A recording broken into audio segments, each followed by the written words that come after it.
ರಾಜ್ಯದ ಪ್ರತಿಷ್ಠಿತ ಮಠದ ಸ್ವಾಮೀಜಿಯೊಬ್ಬರಿಗೆ ಬ್ಲ್ಯಾಕ್ ಮೇಲ್ ಮಾಡಿ ಹಣ ವಸೂಲಿ ಮಾಡಿದ ಆರೋಪದ ಮೇಲೆ ಚಿಕ್ಕಮಗಳೂರು ಮೂಲದ ಸ್ಫೂರ್ತಿ ಎಂಬ ಮಹಿಳೆಯನ್ನ ಬೆಂಗಳೂರು ಸಿಸಿಬಿ ಪೊಲೀಸರು ಬಂಧಿಸಿದ್ದಾರೆ.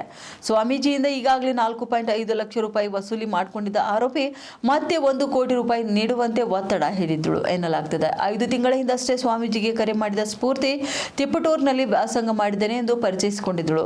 ಬಳಿಕ ಹಣಕ್ಕೆ ಬೇಡಿಕೆ ಇಟ್ಟು ಹಣ ಕೊಡ್ತಿದ್ರೆ ಮಾನಹಾನಿ ಮಾಡುವುದಾಗಿ ಹಾಗೂ ಜೀವ ಬೆದರಿಕೆ ಹಾಕಿದ್ದಾಳೆ. ಸ್ವಾಮೀಜಿ ಬೆಂಗಳೂರಿಗೆ ಬಂದಿದ್ದಾಗ ಅವರಿಂದ 4.5 ಲಕ್ಷ ರೂಪಾಯಿ ಪಡೆದುಕೊಂಡರು. ಮತ್ತೆ 1 ಕೋಟಿ ರೂಪಾಯಿ ಕೊಡಬೇಕೆಂದು ತನ್ನ ಸಹಚರರ ಜೊತೆಗೂಡಿ ಬೆದರಿಕೆ ಮುಂದುವರಿಸಿದ್ದಾಳೆ. ಆರೋಪಿ ಮಹಿಳೆ ಮತ್ತೆ ಮತ್ತೆ ಹಣಕ್ಕಾಗಿ ಬೇಡಿಕೆ ಇಟ್ಟು ಬೆದರಿಕೆ ಹಾಕಿದ್ದರಿಂದ ಆತಂಕಗೊಂಡ ಸ್ವಾಮೀಜಿ ಸಿಸಿಬಿ ಪೊಲೀಸರ ಮೊರೆ ಹೋಗಿದ್ದಾರೆ. ಪ್ರಕರಣ ದಾಖಲಿಸಿಕೊಂಡ ಪೊಲೀಸರು ತನಿಖೆ ನಡೆಸಿ ಸ್ಫೂರ್ತಿಯನ್ನ ಬಂಧಿಸಿ ನ್ಯಾಯಾಂಗ ಬಂಧನಕ್ಕೆ ಒಪ್ಪಿಸಿದ್ದಾರೆ.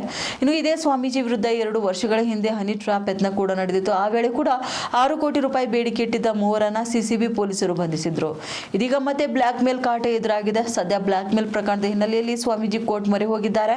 ತಮಗೆ ಸಂಬಂಧಪಟ್ಟಂತ ಯಾವುದೇ ಒಂದು ಫೋಟೋಗಳು ಹಾಗೂ ವಿಡಿಯೋಗಳನ್ನು ಪ್ರಸಾರ ಮಾಡದಂತೆ ತಡೆಯಾಜ್ಞೆ ಕೂಡ ಪಡೆದಿದ್ದಾರೆ. ಅಷ್ಟೆಲ್ಲ ಪ್ರಕರಣದ ತನಿಖೆ ಕೂಡ ಇನ್ನು ಮುಂದುವರೆದಿದೆ.